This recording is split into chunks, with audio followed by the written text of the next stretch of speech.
Okay. Yes. Yay. Okay. I thought I had that set up right. I'm so proud of myself for having all this technology set up. You should be. I know. I know. I, Thank you, Ariel. Thank you. Thank you. if I can say, unless there's a reason somebody doesn't want to be shown, it'd be nice to see everybody. We see a name, we don't see their face. Yes. Katrina, I mean, it would help us to get to know one another. Yes. Yes. Yes. Well, Katrina was just here. There she is. She was just here. You're muted. You're muted. I got to take care of a kitty in a little bit, so I'll just have to step out for a minute. Okay. We'll take you whenever you can. Thanks. However, we will take you. Okay, so instead of doing an intro again today, is there anybody on here that anybody has not met that you'd like to ask any questions to? Like, how'd you get here? Or is there anybody that doesn't know somebody here? Because I think you guys all have met each other, but I'm not positive.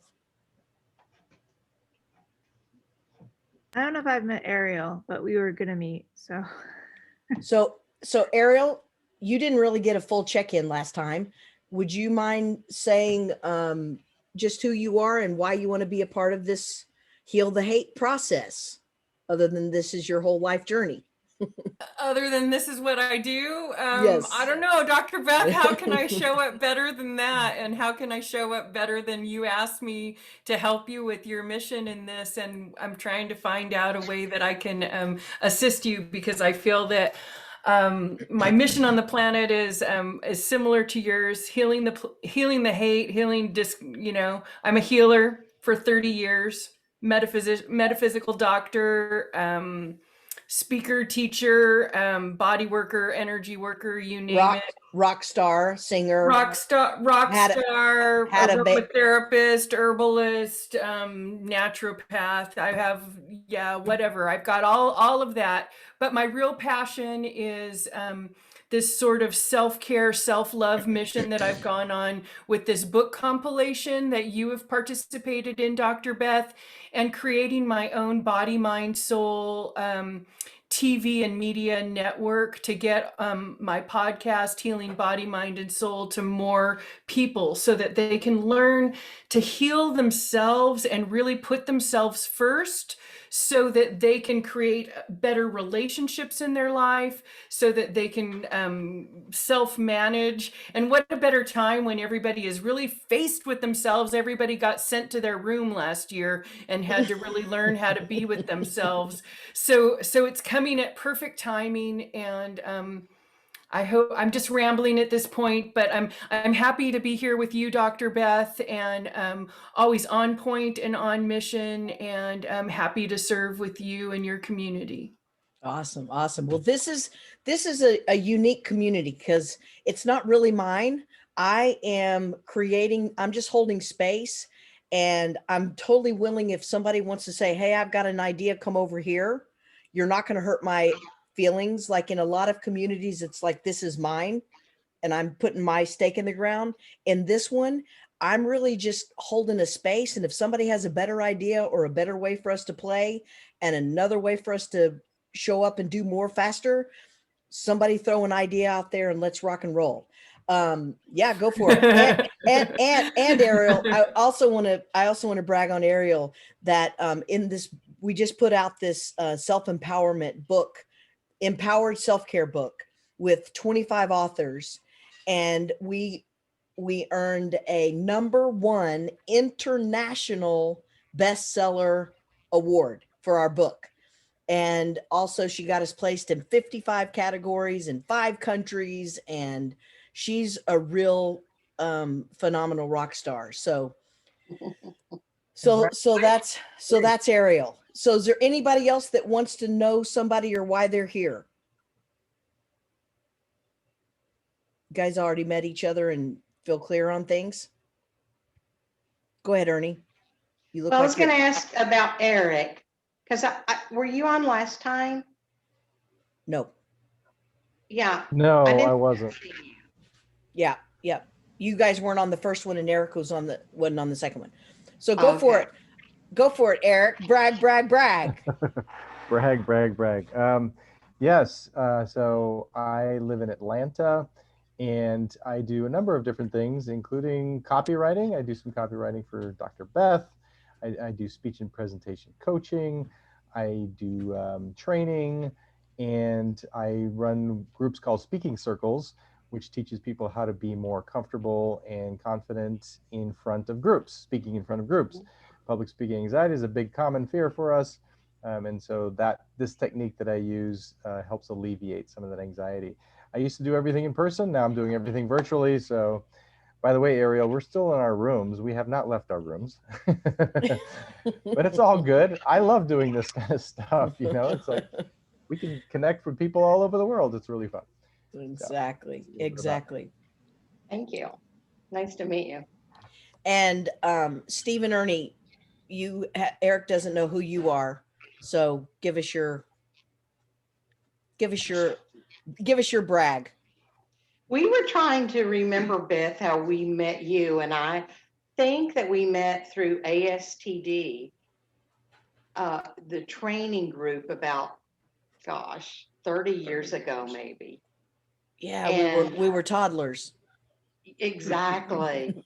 Yeah, so we came out of the training speaking world as well, Eric, and did that for a long time. And then we had a kind of a twist of events in our lives. And for some reason, I started trying to find poor people because I lived in a county in Tennessee that I couldn't find any.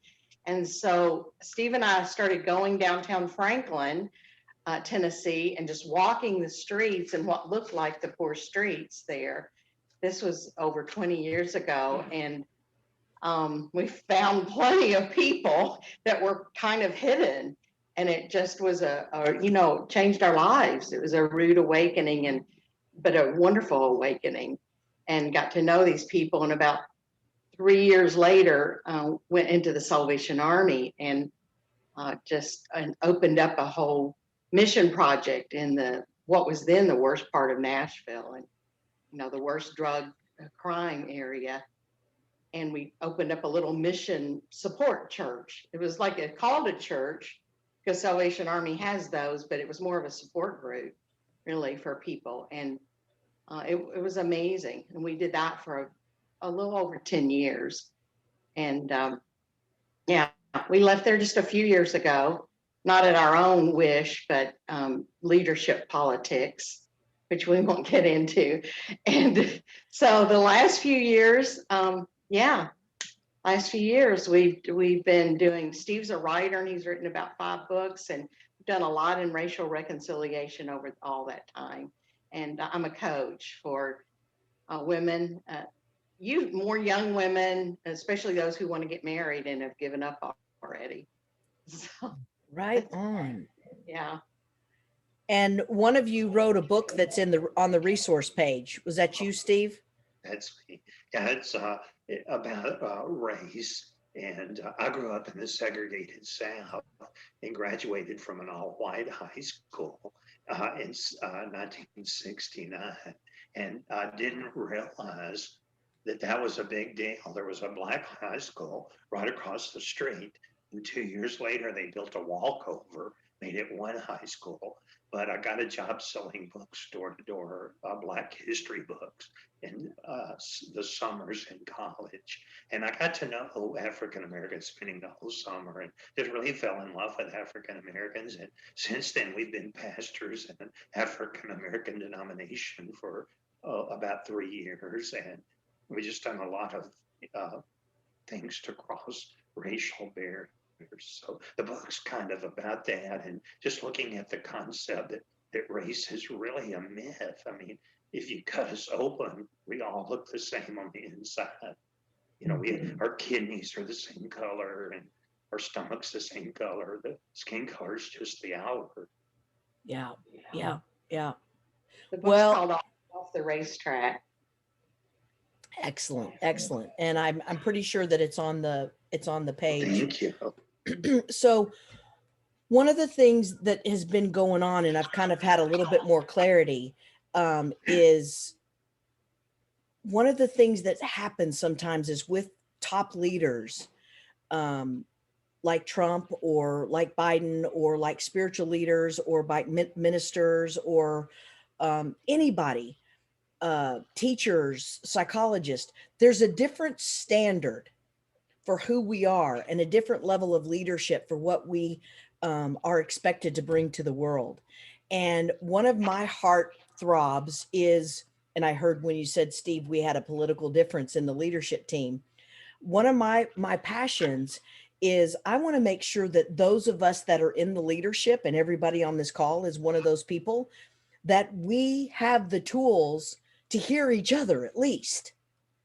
Because how do we go get out in the world and be the light if we can't handle our own differences? And if you ever want to create differences, just put a whole bunch of people together and don't have a plan. And that's kind of what we have right now. We have no plan. We all have passion, but it's going to trigger each and every one of us in different ways. So you're saying you're inviting disaster, right? Are you actually invoking disaster, Dr. Beth? With love, and with the whole intention that we can show people the way and how to do it. And hopefully we will be able to do some of those things. Cecilia, we had a conversation this last week, and I'd love to hear your summary of what we talked about and your thoughts and your feelings and your thoughts for this group. Straight up.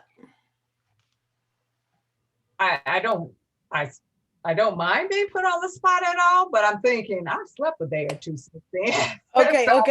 Let me reintroduce myself, Cecilia. One of the things about me is I ask questions and you win bonus points if you tell me no. Oh. No, I honestly do not have a problem just jumping in. Like I said, hey, I'm used to being put on the spot, but I was like, oh, okay. Well, and I apologize for throwing you under the bus and putting you on the spot. All right. And I really do. Hi, Aminta. I really do love it because I'm a point and I'm going, and sometimes I go too fast or too slow or whatever. So you will not hurt my feelings if anybody says no or pass or I want to go in a different direction or whatever. So permission to invite you and permission to tell me no. All right. Well, you got my permission and I don't have a no. I think what I was really focused on was the word summary. And I would have to tell you that. Or just impact or just Right, thoughts about it. It was not a summary for sure. So, Okay. I will share with the group some of the things we talked about. How about that? Okay. Yes. So I did want to talk to Dr. Halbert about, some thoughts I had based on our first two meetings.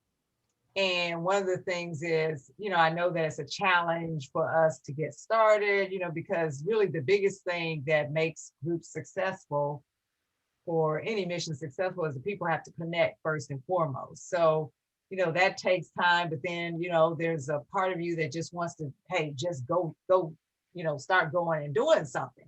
Right. Well, so with that in mind, I realized that, first of all, I think as a group, we need to kind of understand, what are some of the things that we can agree on, common thoughts, values, leadership, like, even that word leadership, that's one of my buzzwords. I'm all, mentally all over that. Kind of as the leader goes, so does the team go. I'm one of those thinkers, and I've taught leadership classes, and I've done it in a small group, like from the spiritual, Jesus, a leadership style, Jesus' leadership style, whatever. But but even that can go like this, right? So one of the things when we were talking at our last meeting, so I'm just going to jump in with both feet, when we were talking about inviting a Trump person. So I voiced my thought about that with Dr. Halbert, and that is, well, first and foremost, teams need rules of engagement before they start talking about certain things, particularly a volatile topic such as this. That would be very volatile for me. And so that was one comment, but the other comment is, or that I had at that time and still do is, we all have a lot of exposure, but I don't know what everybody's exposure is, as it relates to information, what resources you look at, how do we, digest some of these things. So along the way in our conversation, one of the things Dr. Howard said, she said, well, we got the white supremacists here, and then we have the other group that are, kind of in this camp. And I said, well, you have the other group, and the other group happens to be people of color. And so sometimes brown people may not want to be in that group, but I'm going to say people of color because a lot do, okay? So with that in mind, I said, we need to understand everybody's, at least have some idea what everybody, what are some of our concerns, what do, for the people on, on, our group here. So things that people are sensitive to, what is it that most concern us on a given day? And I guess I can kind of leave it there, just kind of a, well, I'll throw out a couple of things. Some of the resources I do think are very helpful, because there were a couple of things that people said, and I thought, we probably should talk about that, but we didn't have time because we only had an hour and we were trying to introduce people. And so what I hope will happen, that if someone does say something, that it's something that, let's say if I have a thought about it, that I would share something with the group that, maybe someone said, oh, I never thought about that, So I think that's how we learn from each other, and that will invite more conversation. So that was really a lot of, part of what the thinking was, but. Can I ask that question to the group? I think that's a brilliant question. Can we just get the answer? Is everybody here willing to grow, learn, have an open mind, listen, seek to understand, and be willing to be wrong about what you may have thought in the past? Can everybody agree to that? Yes. Is there anybody that is coming with an agenda, and that is your agenda, and you really don't want to be open to anything else? And that's okay, because there are groups like that. Sure. There's no judgment in my question. Right. So I think you got 100%. And hi, Pam, welcome to the call. Pam is a friend of mine from California, and I know her very well too. So Cecilia, Yeah, that's good. And I might even use one other word, sensitivity. There's no way you can have a conversation like this and not be sensitive. yes. Be sensitive. Somebody may say something. So the seeking to understand, you got to be willing to, you might have to put your feelings out there, right? Yeah. To understand, because trying to grow and trying to be open, there's not any of us who's navigated every circumstance for sure. 100%. And I want to piggyback on that and say, can we even say, if a feeling comes up and if a trigger comes up, each and every one of us will be 100% accountable for taking that responsibility on and seeking to heal it, love it, connect with that person offline without to use that feeling to hurt anybody in this group? Is everybody willing to do that? Yeah. That ought to be a recording, what you just said. It is recorded. Oh, that's right. It is being recorded. That's really, really key. Yeah. It is all about healing. Yes. Don't heal unless you address it, and you can't address unless you're accountable. Yes. Yes. Yes. Yes. Thank you, Cecilia. Anything else you want to add, or anybody have any questions for her on what she said?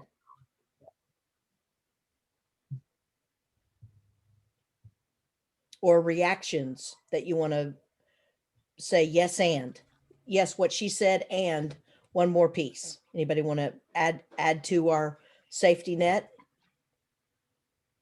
So I don't have any questions, but I do have a couple of things to share. It's like they say, when the student is ready, the teacher will appear, I suppose. I just happened to come across a couple of articles which I thought might be helpful for the group. So I'll paste them in the chat.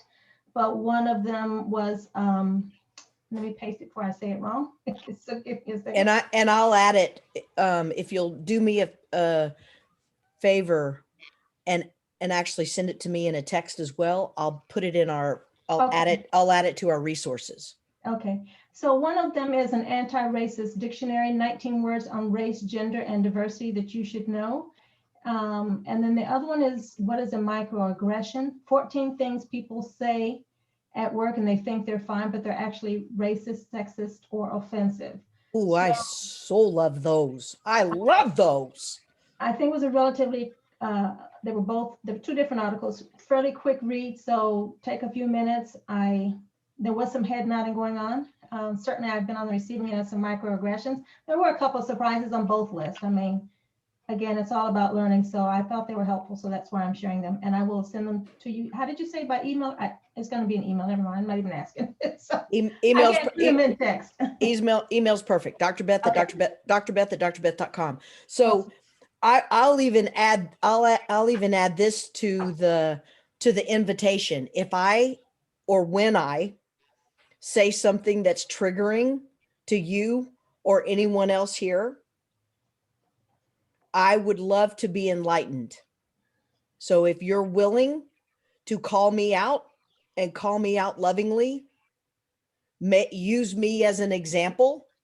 You don't have to call anybody else out because they may not be able to handle it, or want it or invite it. But I, for one, use me anytime you want. Is that fair? Is there anything you want to go back from the last two calls and use examples? Something I've already done?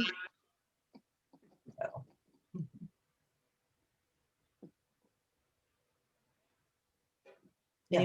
Anybody? Okay, so thank you for that. I can't wait to read those articles. Does anybody else have a yes and? From where you'd like to go from here, or thoughts or anything that's come up from our last two meetings?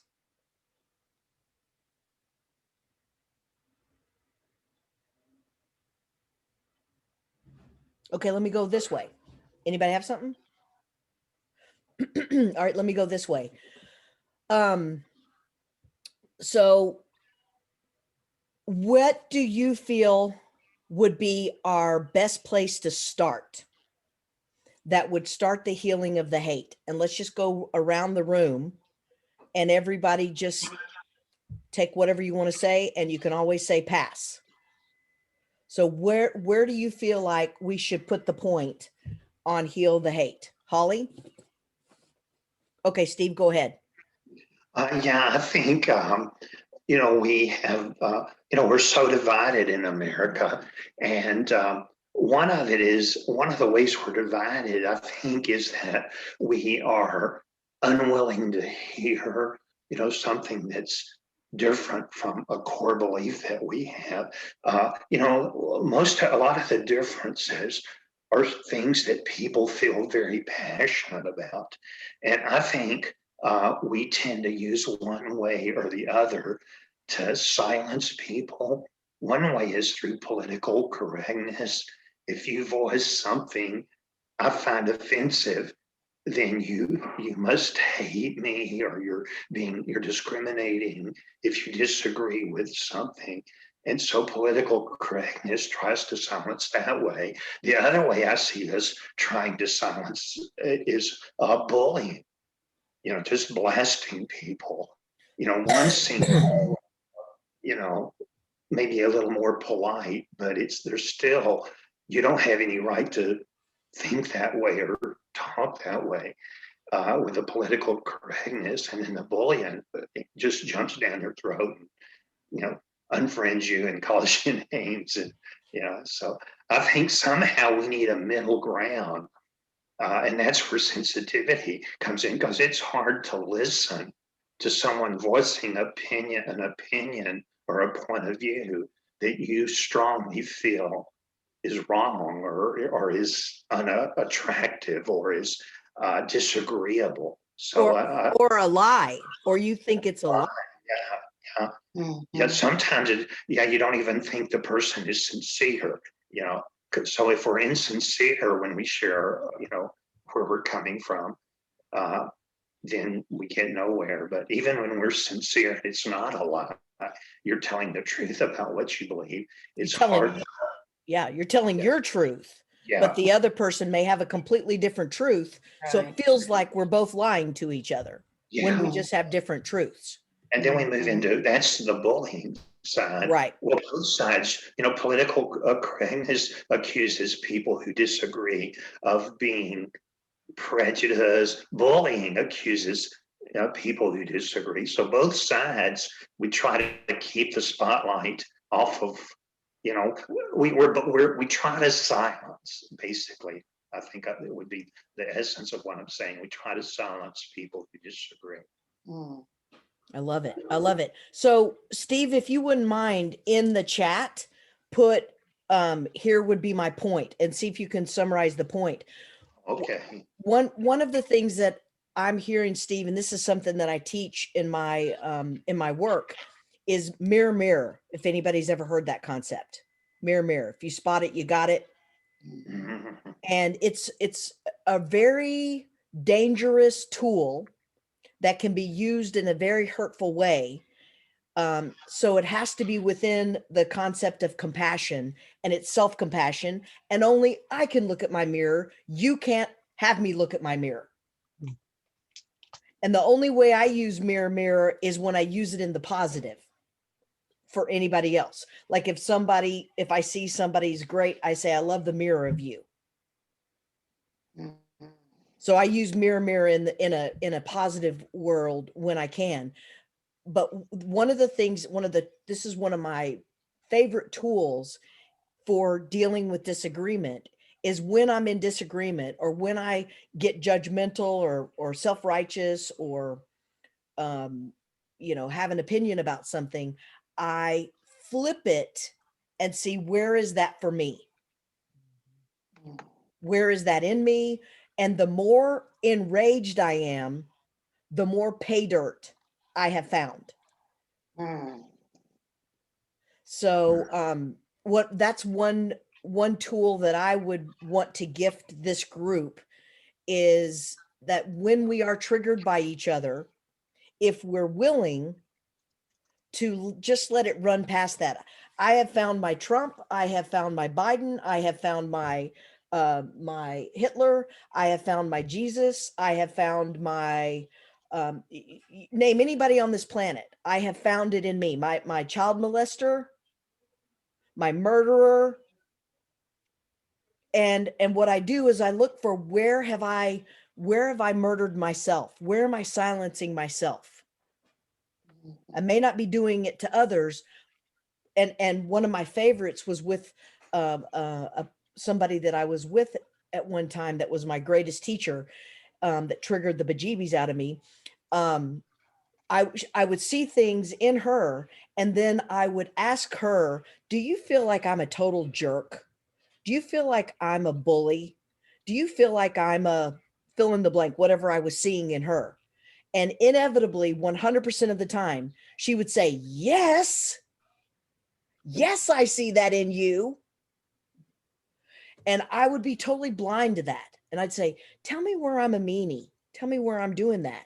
And she's like, you're thinking you're superior. You're thinking you have it all figured out. You're thinking blah, blah, blah. And I'm like, okay, true. And she could read my mind. It wasn't something that came out of my mouth, but it was all true. So if we can all be willing to play with that, that would be my point. Mirror, mirror. And finding that love. So who else wants to play where we could put the point? Go ahead, Eric. So, yeah, I can sort of share along the same lines as Steve and what Cecilia was saying, and you, Beth. And this is easier said than done, but I think to resolve conflict, we talk about heal the hate, is to have spaces like this where there are different perspectives. Because I'm in a lot of different groups and communities, and for the most part, we are like-minded, like-hearted people in these communities. So I'm guessing that's the case here. We all think alike. We're probably all anti-Trumpers. But the way we resolve conflict is to bring people who actually support Trump or, any kind of philosophy into these spaces. The key is to have a container where all voices can be heard and appreciated without like, oh no, you're wrong about that. So the listening, even the level of compassion and appreciation for all perspectives and all people so that we can all be heard. And like I said, it's easier said than done because we're naturally judgmental human beings. We have our own beliefs, like Steve was saying. And so it's really hard for us to actually agree with somebody else who we're absolutely convinced that they're wrong because this is what we believe. But that's where compassion comes in, is because we are taking our own perspective out of it. We are thinking more like other people, and empathy is a part of it too. And so it's kind of getting an understanding of where they're coming from and maybe uncovering what is underneath how they think that we don't even see unless we actually listen and show that level of compassion and empathy. And so that's where those conversations get to a different level, is that level of understanding and appreciation where other people are coming from. So, it's not the easiest thing, especially when it comes to politics and things like racism. But I think it's a start, and it's one avenue into a solution. So And I do these kind of groups called speaking circles where there's no judgment. You can come with anything you want. Just be yourself, speak your truth, and people are going to appreciate you for that. There is no analysis, there's no critique, there's no even dialogue. People are just sharing, and people get a sense of, wow, okay, I get who this person is and why this matters to them. And so that's where connection happens between human beings. And so yeah. So anyway, that's some of my I love that, Eric. And if you can put it in the chat, like what's the point? How would you say put the point on listening, put the point on what? Okay. And one thing I would say about that is in the speaking circles and in the AA rooms and in a lot of places, we have a structure that keeps people safe because nobody crosstalks. In life, that doesn't happen. So one of the things that I want to create with this group is how can we start to create spaces where we can hear each other say some edgy stuff. And if you do play with the mirror, I had a spiritual teacher one time, and I had so much fun working with this person, and we triggered the bejeebies out of each other. And every time I triggered her, we would say, like, I would say, I own what I just did. And she would say, I own what you just did. So we would look at a double mirror in both of us. So I would own my trigger and I would own her trigger. She would own her trigger and she would own my trigger. But not too many people can do that. And we got to a point where she couldn't keep playing. So I think this is a game. Like, can you see your Hitler and own it? Can you see your diva? Can you see your bitch? Can you see your meanie? And are you willing to heal that in yourself without worrying about if the other person heals it in themselves? Like it being an inside job. So, so who wants to go next? Holly, you want to go next? Where would you put the point on heal the hate?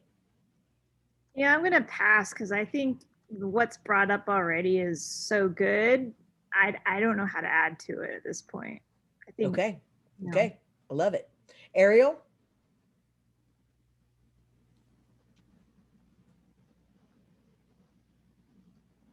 I don't want to pass, but I don't know exactly what to say here. You can come, just get your thoughts together and just put your hand up and I'll come back to you. Okay. Okay. Ernie? Yeah, I guess you kind of hit on it. I think it was you that said something about AA. We have a daughter who's battled addiction, and so, you know, we became active in Al-Anon for about a year in our lives, and it truly was just, it was a wonderful experience for us. And I found it so difficult though. You know, we had a certain amount of time we could talk, Right. and we couldn't ask the other ones questions. And that was so difficult for me. But it was like painfully delightful to be in that group and to just leave people where they were. Yeah. You know, and I just loved as the time would build in the group, even in an hour, you know, how safe people felt and the kinds of things people would share that truly would shock me, the depth of what people shared. So I guess I would be hoping for that in this group, that somehow I could go into some more people's worlds that I haven't been in yet. I love that. And that. I love that. If you will, put that in the chat if you can, because I'll print out the chat and everybody will have a place. Go for it, Ariel. So my share, it's a little bit personal in nature, but it's what's coming up. And I won't go into my stuff or my story, but this kind of hate, this division, specifically politics and racism. Oh man, this just sounds like Thanksgiving dinner with the family. It is really, it's making it uncomfortable in my skin. And I'm thinking, my uncle, who is a Trump supporter, who my mother, there's a huge division in my family because of this. And I grew up in this hate has robbed me of a family. This hate has robbed me of being able to be free in my family circles. It's caused a division between my mother and her brother, and a division of the family tree. Like that's the end, and now this is just the way it's going to be. And I find myself on one side and try not to be superior because I'm on the non-Trump side, right? And really, and navigating that whole climate. But from a very tender part, when I'm listening to what people are saying, the hate that you're talking about, for me, it's very deep in my little 3-year-old girl, is in the language that you're talking, because that hate right there ruined my family. Yeah, I totally get it. And kept me from having a family because of decisions I made, because of how scary that was, and how to navigate that really shaped some of the life decisions I made. Yeah, so I'm not sure if that's the kind of share that you want, but I'm definitely passionate. And I know that I was involved in Landmark Education one time, and because I wanted so badly to have to be in a family or an intimate setting with a group of people that we could share. So I asked my uncle to come to, I don't know who's familiar with Landmark Education, but he came to my closing night of one of the times. I did multiple things, but one time I got brave enough to ask him, and they took him into the other room to to have a little session with him as the graduates were in their room. And he stormed in the middle of our session and was yelling that he was leaving, and he was just storming into my room. And I was so embarrassed because I was doing something that I thought was healing, and that we could have some sort of communication. And this is years ago. It's worse now. His house burned down 3 weeks ago, and I think it's because his body houses so much hate. He doesn't even have half his liver because he has so much hate, and that's just that side of the family. You know, there's the liberal side of the family, if we're going to put on those kind of that are having hate and dysfunction, and myself included, because of the hate and dysfunction that's over on the other side of the family. So it's weird to navigate, and he actually called my mother the next day in an angry fit and told her that I had joined a cult. Of course, my liberal mother says, of course, Ariel would never join a cult. Ariel would start a cult. And I'm like, oh my God.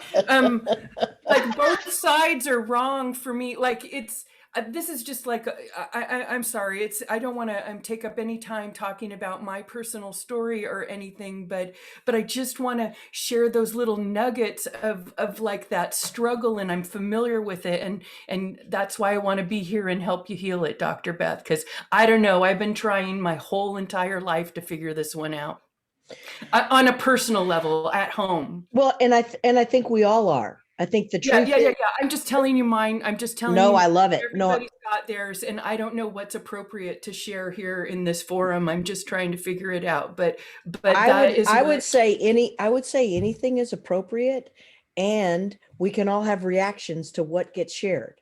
Thanks. So that's what I would say, is this is a safe place for us to be real and for us to be authentic, and we may trigger each other. And then how do we lovingly trigger? How do we lovingly? And I'll give you one tool, one of the best tools to control a group, if you don't like what's happening, is to ask a new question. So if we're going down a path, just hold your hand up and say, hey, I have a question, and then put it back on your point.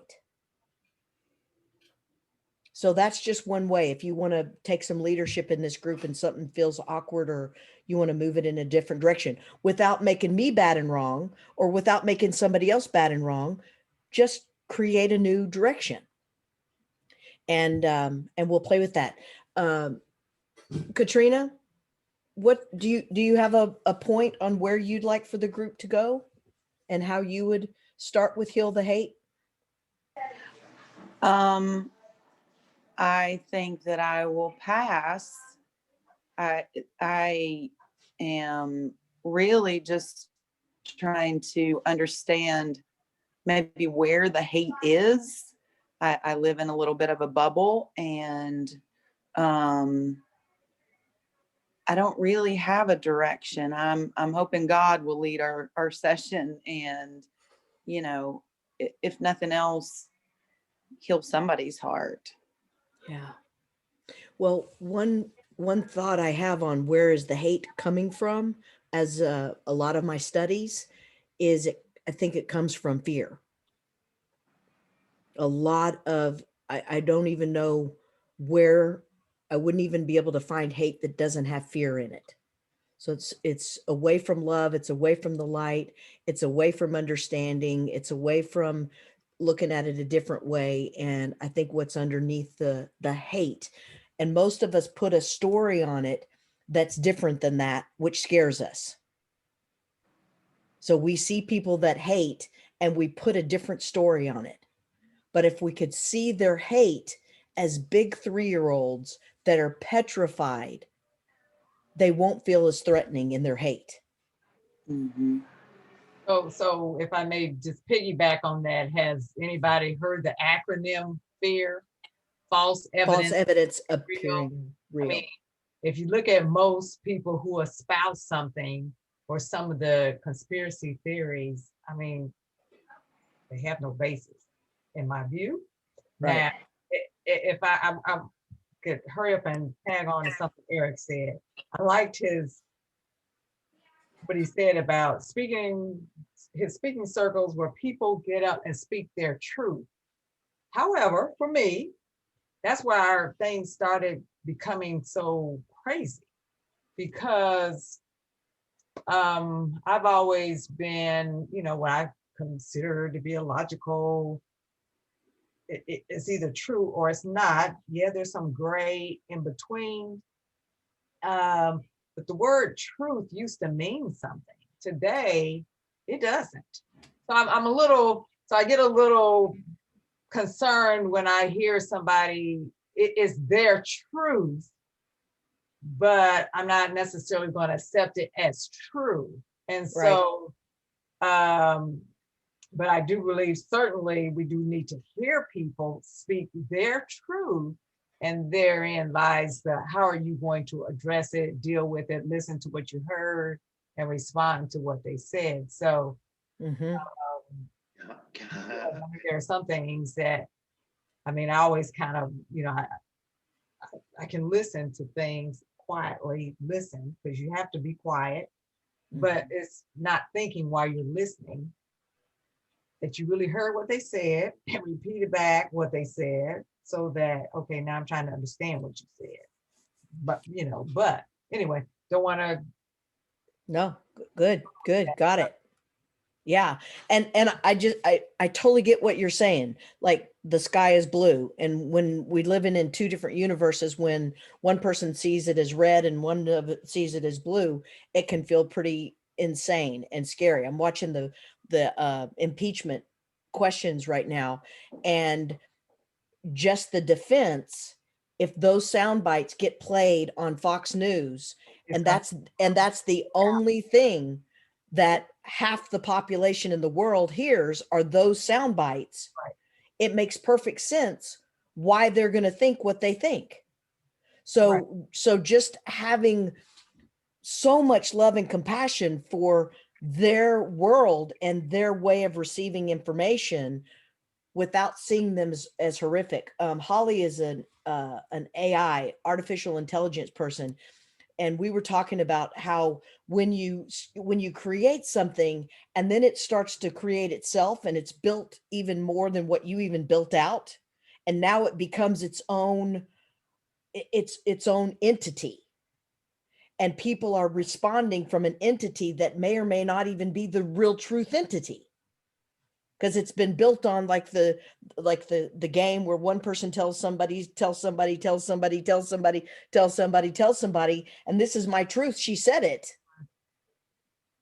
But for all of us to be willing to get curious about, I wonder where they got that, I wonder where they got that, I wonder where they got that, instead of seeing them as evil, horrible people because they believe that. So where would you point? Where would you point, Cecilia? And then coming to you, Steve. So I'm gonna, since you brought the impeachment, I was debating if I was or not, but I'll go with that one. The TV was on and it broke into, they were getting ready to start today's session. So they had the Senate chaplain on. So I listened to the prayer he gave. I was like, well, for me, that prayer is perfect. He said all the right things. And yet I know full well that a lot of people they're gonna nod, 100 people are gonna nod their head and say, yep, we're gonna all do that. And I know 100 people are not gonna do what was said in that prayer, okay? Mm-hmm. So I said, well, maybe I'll listen just a little bit further because I really wasn't. And the reason I said that, I said, okay, and I haven't sat and listened to all of the, what's the day, Friday, whatever day is Tuesday, I've heard some things. And what I've told myself is this, and so this is to answer your question. I don't want to be the person that's accused of, you know what, she was in the room, but she had her arms crossed. She was looking around the room. She was writing, although I'm one that that may not be true because I do write a lot when I'm in a room listening. Right. But body language says a lot. And sometimes body language is, I'm just not liking what I'm hearing, but I am hearing it. But I think that for me, what I'm trying to do, and what I would, say, the point is, when we listen, we have to listen with an ear to understand. But there's also something I learned somewhere in my whatever experience is listening with the third ear, which I would invite everybody to do. There are the words that people say, and then there are the words that people don't say. And if we want to get something from someone, sometimes we need to ask that question. Mhm. Have I heard this? But you know what? I also heard this that you didn't say, and ask that person that question to get some feedback, to get some understanding. So I call it, and something that I have shared and tried to teach people to listen with the third ear when they're not getting, there's a breakdown in communication. So Yeah. I would say for each of us, you know, at the end of the day, each one of us is kind of like, you know, we've all been each one of us brings somebody. Well, each of us, no matter what's going to have an opportunity, whoever we're talking to, whatever, you know, whether it's at the store or, you know, out in the street, if you have the opportunity to have a conversation and to try to, you know, break down our own personal barriers that mirror and say, okay, you know what, I'm not going to just not have the conversation. I am going to have the conversation Yeah. and maybe start a dialogue. So for me, it is listening to have a dialogue. I love it. And getting out of the cancel culture. You're different from me. You're canceled out of my life. You're different from me. You're canceled out of my life. I disagree with you. You're canceled out of my life. Yes. Amenta, would you put third ear, third listening on there, Cecilia, Sure. in the chat? Amenta, what do you have a point for where you would point this Heal the Hate group? Or I any- don't. I Or don't. any thoughts or any reactions that you're having or? I mean, so much of what I'm hearing here, this is just completely new to me. What Eric shared with regard to the safe spaces and what Steve shared, where you're creating safe spaces and people are sharing with no crosstalk and just practicing, you know, the listening. I can honestly say I've never been in a space like that. So it's intriguing to me. I also like what somebody said about wanting to enter into, you know, true understanding of entering into somebody else's world, and being able to do that with an open mind and an open heart. I honestly, again, I've got some muscles to build here, so I'm really just taking this all in and being very inspired and trying to figure out how I assimilate it all. I'm so grateful you're here, Amenta. Thanks for your vulnerability. Larissa? So Larissa does not have a particular point because someone said, raised the point of quote unquote living in a bubble. My interactions right now are very limited. I mean, I live by myself. I go to the store and occasionally I go to the office. But generally speaking, I'm by myself. If I'm watching TV and I don't like it, I am very quick with that mute button. So, you know, it's a challenge. It will be a challenge, you know, once the doors open, and there will be interactions, but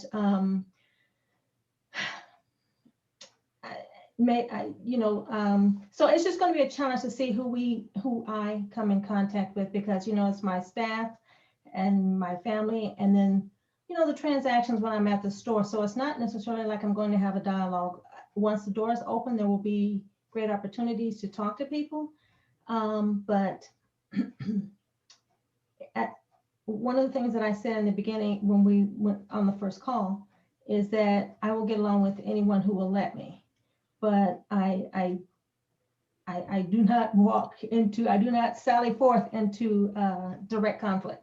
So, you know, I can try and have a conversation, and if I won't say it's not working, but, you know, if we're not getting anywhere, the conversation is going to end. So I don't know how this is going to turn out, because I mean, this group of people, I think everyone's all, you know, we haven't gotten to know each other very well. So we'll see once once the curtains part, we'll see where we go. But, you know, I'm thinking, assuming that we're all here, so we're all of one mind and that we all want to come together and be one. But and heal the hate. We do. So, I mean, that's a different environment than when we get out there, and I'm going to say in the real world or the other world. So my interactions with others are limited, so I don't actually know, so I don't have a point. That would have been much quicker. I don't have a point to put into the chat because I just don't have those interactions right now. You know, you just, for me, the mind, our time is so limited. So I do try and protect my mind and what gets in there and protect my emotions. I like a nice, soft, cozy cocoon. And if it's too ugly, I'm not going to watch it. I've watched last summer, I spent the whole year crying. Last summer, I spent the year, it felt like a year, right? So, and so at some point you have to change the channel because it's exhausting and it will tear you down. And I cannot go through life like that. So I will get along if I can. I will be a vessel for change, but I don't really know because this is one group of people, and then I'm going to say the world out there is a different group of people. So I really don't know. Well, I so appreciate your non-point because I got a point. And I would say there's more people out there in the world like this than you might imagine. Because I have a group of hundreds of people I know that could be on this call right now and be in this loving conversation. So if that gives you any sense of hope or possibility or safety in the world, I just want to put that out there. I don't think we're the minority. That wasn't my intent to say that. No, I'm just saying, but we are a petite little, we're a cozy group, we're a small group. Yes. So I'm saying, so the conversations will be different until we get out there in the world. I mean, yeah, no, my expectation is, you know, I'm pretty open-minded when when I meet people and I interact with people, and it is all good until it's not, Yeah. so I know I'm not walking out there expecting terrible sometimes. Right. But not for the most part. Well, and Pam, I'll come to you last. We had done an hour, the last two calls, and Cecilia and I felt like it was too short. And so I put on the Heal the Hate that we would go from 2:30 to 4. So if anybody needs to jump off today, feel free, jump off. If anybody wants to stay in the conversation, stay in the conversation. And we can kind of have an hour and then we can have an after conversation each time. Because some people I know can't commit to more time, but I just wanted to put that out there that we had talked about. The hour went by so fast. And one suggestion that I would like to see this group do is actually share some of our vulnerabilities of what we think people don't get about us. Like I would share some stuff that's going on with me as a lesbian woman in the world right now that may be triggering for people. Go ahead, Steve. I think just to kind of summarize the essence of our problem in America is oversimplification. You know, truth is much more complex than we believe. Truth is real, but it's paradoxical. Like if I held up a hammer and showed you a hammerhead, you would say, well, that's solid. That's about as solid as you can get, but it's not. It's made up of electrons orbiting atoms. It's empty space. So you know, if you just it's so much more complex. And so if I oversimplify truth, then I cut out the aspects that justify and defend your position. Right. And so it's hard to read books and listen to viewpoints that go against that add. I don't think it's always truth and error, and I don't think it's your truth and my truth. I think it's different angles on truth. And so we take the most complex issues. Abortion is such a complex issue, but both sides you know, one focuses on the woman, one focuses on the fetus, and then they, you know, they don't see the other. The, you know, the woman doesn't see the fetus. The people that focus on the woman, the people that and choice, and the people that focus on the life of the fetus don't see that it lives within a woman, and you know, it's much more complex Right. than we make it. Yeah. Yeah. Thanks, Steve. Pam, if welcome to the call, and we're looking at how to heal the hate and kind of going in that direction. I have some recordings, so if you click on that link and go, you can watch and catch up with us. But you have anything you want to add? Yeah, I'm a speaking circle leader. I do kinesiology-based work, physiology, what's happening with people, how do they behave. Worked with autism, with developmentally delayed. Was a teacher in music and in theater. You know, I just love what you was just shared about. It's different angles, and to me, it's like different dimensions. And so, what dimension am I now in? And what do I have to do to survive? It's strange. And so then we develop our habits, we develop our ways of rationalizing, we develop our ways of communicating, and in one sense, balancing things out, coming to conclusions, but it's based on our truth, our reality, right? Where are we at the time? Now, if I'm on land, I'm going to react one way. If I'm in the water, I'm going to behave a little differently, right? And so I was in a book study group about the book White Fragility, which I recommend. I don't know if any of you have read it, and it comes from the white race, let's put it that way, the white culture, and just how we will rationalize everything.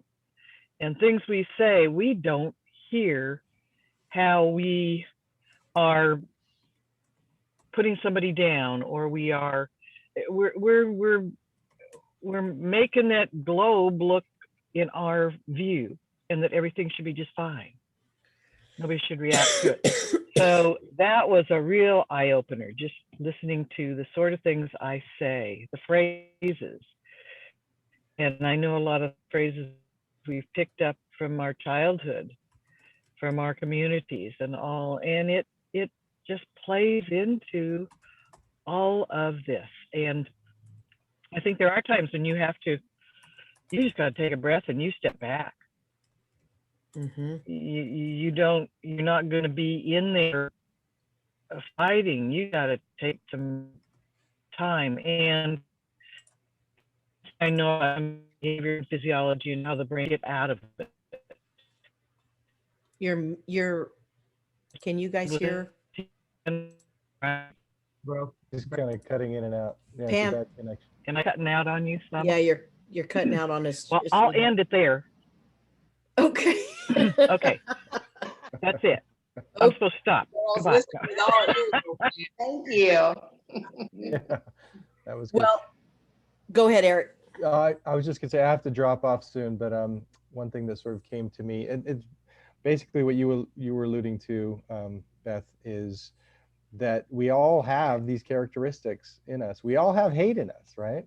We all hate something, but we all have the same emotions too. And so I think another key thing to resolve conflict is to find where the common ground is, right? So if we go back to Trump, there's absolutely going to be Trump people who like the same things we like, right? Because they're human beings and we all have these same things. And it's like, where can we find the common ground? So we can talk about hate, you know, I hate this, but let's talk about what we like. What do we all like, you know? And so finding those places where we connect, where we do see eye to eye, you know, even though there's other places where we diverge. So I think that's a key aspect too, is like, okay, let's see where that common ground is. See where we all connect as human beings. We all have the same emotions. We all know what joy is. We all know what anger is. We all know what love is. We all know what fear is. We all do. So let's talk about that. Okay. That's one way Okay. to do it. Go ahead, Pam. Love it. Love it. Yeah, right. I really Got agree it. with that. However, the nature of groups is you do come together in what you like. And then what your nature usually finds is, well, I need something more stimulating. I want to go find a group that has differences or so I don't want to have us, box out that part because it's so important. That to me is where we learn a lot. So That makes sense. I have a tool. I have another tool that I Gotta invite. go. Thanks, everybody. Hold on one second, Eric. Tool, yes, and a tool of yes, and. So when you see something that someone else says that you can build on, yes, it's something you do in improv. Yes, and then add your piece so that we keep becoming more and more and more inclusive of the different aspects of the diamond. Thanks, Eric. All right. Thanks. Love you, everybody. man. Bye. Bye. Love you. Okay, so before we're at 5:40. Is there anything that anybody else need to jump? Go for it, Cecilia. I don't need to jump. One of the things I wanted to say, when Ariel was talking, the family dynamics are really quite interesting. Now we don't have those dynamics in my family, but I know those that do. And they're, because this past year was such a, the year, they had them on TV talking about the very thing you were talking about. And so one of the things that, I kind of, sometimes we joke about it, you hear it in maybe some comedy routine, but you don't get to pick your family for sure. But guess what? Some people just can't be saved. At the end of the day, I'm like, you know what? I can't grieve about that. I can't even try. There are going to be people that we just can't do anything with. And you have to recognize that and move on to be salvaged, who is willing. So my thing is, I'm, kind of like Lisa said, I can get along with anybody. But after a while, if you do something and then we kind of, I try to have a conversation and you're still acting like whatever, I'm not necessarily going to pursue that because guess what? There's other people out there I can be doing something good with. So, and I think that one of the things, bless you for opening up like that because it's kind of what Ernie was saying, you kind of need to hear other people's stories because really that's where the real meat is. That makes us think about, well, what if I was in that situation? Oh, you know what? I do have that situation. Well, this is how I'd handle it. So I think whatever we can share along those lines and some, I'm not sure who said it now. It's not necessarily important, but as soon as I say it, I'm pretty sure you'll think, yep, we say this. We have gotten to such a stage in this whole series, picking up my voice, such a state in this country where we say the dialogue without even realizing we're saying it. And so I heard something about where we're different. So I'm trying not to do that. I'm trying not to say, well, not different, the other side, that whole otherness thing.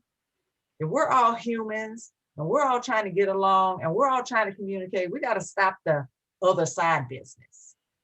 And maybe when we catch ourselves saying that, okay, let's deal with it mentally and maybe bring it up and talk about it. Because the other term that I hear, and so I'm trying to, when I hear it, get on it right away, hopeless. Oh, it's just hopeless. It's never going to happen. We're never going to come together. We're not, oh, it doesn't matter. It's good for a panel the other day going through this, and the facilitator asked each one what they thought. And so most of the people had some hope, but some were cautiously optimistic, others less so. Then there was one person who was very much, he said, no, I'm not seeing it. I just don't, I'm not feeling it. Well, I think, it was interesting. It made me think. And so there are things that we can look at to make us think and perhaps change how we approach when we're talking to other people, even when we're thinking. And again, not, making that judgment snap, oh, well, that guy's crazy because he said so and so. When in fact, okay, why did he say what he said? So we do have, I think the more we talk and hear from other people and just think about, yeah, we do have conversations with people that you don't realize you even have, honestly. I mean, because I have found that lately, every time I hear somebody say, oh, it's hopeless, oh, that's just, those are habits that we've gotten into. And so right now we got to break out of some modes, how we communicate really and truly with Well, our friends, even. I mean, our friends, we're just so, we get on the same bandwagon and it's like, okay, we're part of the problem. We got to stop that. So speaking of that, Cecilia, do you guys want this to be a space where when we have differences, we bring that up? Like, for example, you were saying to Ariel, sometimes you just kind of cut people off in your life, and Ariel's head bobbing, and I have a difference of opinion on that. Would this be a space that you guys want that? Do we want to ask each other before we advise, before we question, before we share our difference of opinion? Or what do we want? I don't know, we need to sign in blood or sign some little whatever here on the side. But you already said, first thing, like, right, we got to be open, and we got to wear our feelings and we got to wear our feelings and you know what, but thank you for saying that, because most of the time I do ask people for permission, advice. I wasn't necessarily giving her advice though. I was No, I'm not talking about, we need to be able to, we need to be open and let it flow. So I wasn't talking about you giving Ariel advice. I was saying I had an idea. Right. And I wanted to know if you were open to receiving it, or we even want to put that in this space, or if everybody just talks from I, me, my experience. Like, what do we want in this group? Because I think we could push against each other in a loving, light way, but it might ruffle some cocoons. And I, for one, am willing to have my cocoon ruffled. Other people don't have to have their cocoon ruffled.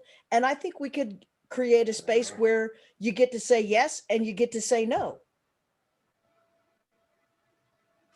Thoughts? Well, that sounds like your point that you'd made before Eric signed off, is that, if someone makes a statement, you can say yes but on the other hand, another way of saying that is, I just heard you say X, Y, and Z. Do you mind if I respond? So, I mean, I think we're all adults and we came here with the intent to have a dialogue. So, to some degree, it might depend on how sensitive the topic is. You might want to ask permission, but sometimes maybe you just say yes and.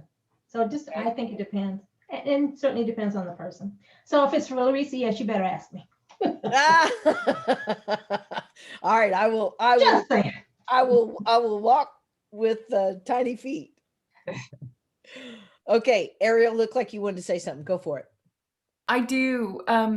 I've been on both sides of the coin, Dr. Beth. This is, I've tried to heal my family. I've tried to go out there and heal, in different ways. I have to say that, my mom is of the opinion, leave them, and a lot of times I try to adopt that. But then, like I said, it does rob me of certain things in my life. So I have taken those people are unsavable and seen them in my back rear view mirror. I've kind of taken that approach. I'm open to listening to you, Dr. Beth. Sometimes you push my buttons on this subject. We've talked about this subject before.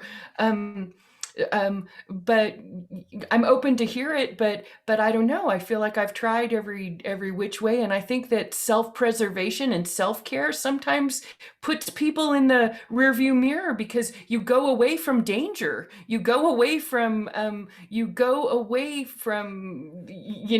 scarcity. You go where you're happy. You don't go into the eye of a hurricane or a violent situation. So I guess I'm interested to hear what you have to say, because I know you probably have something, but I'm done talking there. Well, I will just say a yes, and I totally agree with what you're saying. And I totally agree. Each and every one of us has free choice to say, this is abusive. This doesn't work for me. Peace, I'm out. And I'm not judging, condemning, or having any opinion about someone should stay longer than they feel comfortable staying. I call it stretch, don't strain. So my game that I play with myself, not to put on anybody else's plate, but the game I play with myself is when I'm triggered, family, and my brother triggers the bejeebies out of me, and I'm living at my family's house for the last 8 months, living with my mom and dad for the last 8 months. And I'll be happy to tell you that I've had triggers less than 5 times. Just so my goal in life is, if I have a trigger, I'm going to look at it within, so that I don't end up. And there was a time I almost left here. And one of my friends said to me, do you want to leave that place better than you found it? Because what I was about ready to do was jump in my car and say, bye-bye. Bye-bye. And that's not who I want to be. And thank goodness I didn't. And there are also times that I would. So I'm just going to say yes, and on that. So let's go around one more time. It's 5:51, and let everybody give their takeaway from this call. And if you in your takeaway, if you want to say, next time I have an idea, otherwise I'll come up with another question next in 2 weeks. So Ernie, what's your takeaway? Oh gosh, there's so much. I took notes on part of just, what people were saying, that I just love hearing, the self-examination in this. And yet the desire to meet people where they are. And so, yeah, my takeaway is that if we're brave enough, we can go into the places that other people are, if we want to go there. Yeah, but that it is easier just to back out and not hang out with people that we don't think alike. Yeah. But look at the beauty that, comes from just listening to everybody on here. I'm just aware that our thoughts are so different. And I love that. I think it's beautiful. Thank you everybody that was sharing. Thank you, Ernie. Steve, what's your takeaway? Yeah, I appreciate people being open, and I believe that open hearts are more important than agreement. And we try to connect mind to mind, and we're never going to agree.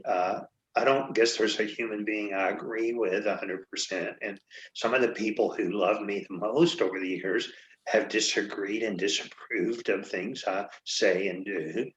But we still are connected heart to heart. And when looking at family, when like a uncle or a brother, or like I have 2 brothers, and they're both politically quite a bit different than me, and sometimes we'll have strong debate, but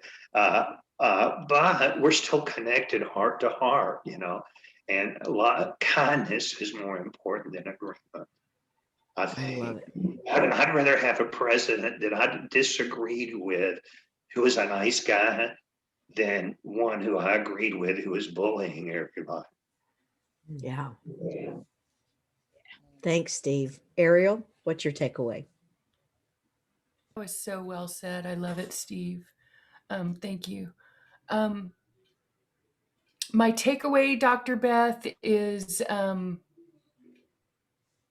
my takeaway is that you've gathered a really nice group of very wise souls, and I know that I've been enriched by this conversation today. So thank you for inviting me, and thank you for letting me share what was up for me.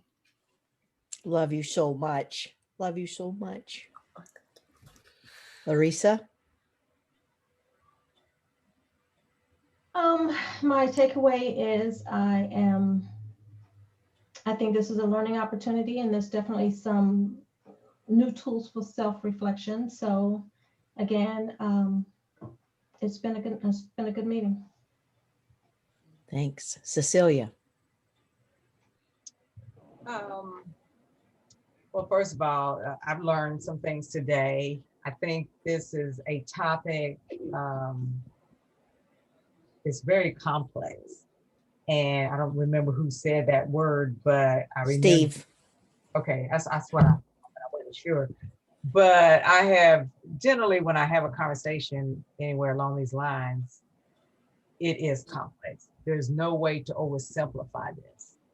And knowing that going into this, you have to really, have broad shoulders and be prepared for some areas that aren't easy to talk about. People are just now starting to talk about something that they haven't talked about for centuries. And one of the things that I sort of feel like it's a oversimplification when people say, oh, we have all these things in common. That's not the problem. It's the things we have not in common that we got to tackle. So yes, if everybody wanted to just talk about, I got to go to the doctor, I got to eat, I got to, send my kids to school. That's not what people are talking about. You need to understand the things that are hard to talk about. So for me, the takeaway is we all have good inputs. We have things to share. Let's not put it in a box because it's too complex to put it in a box. Let's just go for it. Whoop, whoop. All right. I'm all over that. What I'd love to do next time is actually start with that. Where are you different? And what would you like people to know about you or get about you that you don't think people get, or that might be edgy, or that might be messy, or that might be out of the box? Okay. All right, Pam, what's your takeaway from today? So glad you joined my us. takeaway is it is all good. Okay. It is all good. I've enjoyed it. I love the personalities here. It has the potential to really make a difference. True that. That's what I think. True that. True that. Lots of heart to heart. Katrina, are you there? Yeah, I'm here. What's your takeaway? Can you hear me? I can. What's your takeaway? Okay, good. My takeaway is I really like the word complex, because even though I feel like it's all about everybody's hearts, there are so many different factors that affect whether, like I have a situation where I have an African American young employee that is one of my pet nurses, and she wants to go to vet school and she has the grades to go to vet school, but she is not ready to go to vet school. So for me, I have mentored so many young women through undergrad and vet school, and help them get into vet school. And that's what I'm doing with this particular young woman. But it feels bad to me to say to her, you're not ready.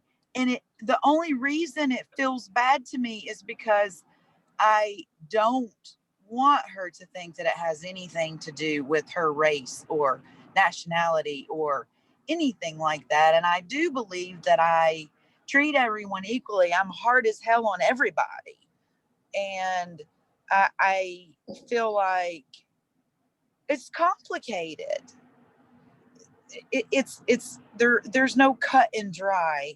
There's wrong and right, I think, but that's to be judged by Jesus. So I don't know. I hope this group gets into some, I mean, everything that's been said is very, very, very beneficial. Like I said, I live in a bubble. But I hope we get into some real feelings about what's uncomfortable and maybe get to the root of why is it uncomfortable? I Yeah. think that would be really cool. Yeah, I love that. I love that. So in order to go there, I think we need a few tools and a few ground rules and some safety and some because so I'm going there. All I'm saying is I'm going there, Katrina, and I'm going there, Cecilia, and that's where I want to play too. And I also want everybody to feel safe. And I want to make sure people have the ability to say what they mean and not say it mean. Oh, yeah. And I don't think we all have that ability sometimes when we get on some tight topics. So probably what I will do next time is I'll let everybody share what feels really super edgy and vulnerable. And then I'll let the person say, and I'm open to feedback, or I'm open to questions, or I'm not. Sounds good. Yeah. I mean, I would love just some educated people's opinion. I mean, I'm 100% sure that I am handling it the appropriate way. And that is, I'm not giving her any break. You know, I'm treating her just like I did the last 4. But it is something that's on my heart. So, well, yeah. I think that's a really great conversation. You want to say something, Cecilia? That's a good topic. It's a topic for another day, but that's Yeah, a good Sure. topic. I agree. I think it's a super, Yeah. I think it's a super good topic, and I could go in a lot of different directions with that. And I appreciate you bringing it I'll up. try to make a note for myself to share or something, but yeah. Say it again. Say it again, Cecilia. I'll try to make a note to share with everybody. Couple Okay. things. Okay. Good. Yeah, I'd appreciate that. Oh, okay. My takeaway is I'm just so incredibly grateful. I feel so blessed, and I just feel so blessed. I'm going to leave it at that. So, mwah, to each and every one of you for showing up and playing. And 2 weeks, we'll do it again. Please go to Heal the Hate, sign up, so I don't have to stay on top of everybody and remember who's not here and find everybody on my phone and send messages and stuff. So once you get signed up, then I get to like take it out of my head, because then you get reminders, you got the recordings, you got the resources, and make sure you get me those links, because those 2 articles you talked about, Larissa, sound phenomenal. And if anybody else has any articles or books, or Pam, you mentioned one, send it to me with a link and I'll have my tech team add it. Go ahead, Ernie. I wanted to ask whoever was talking about the white fragility book, is that the name of it, or is there a more complicated name? Pam?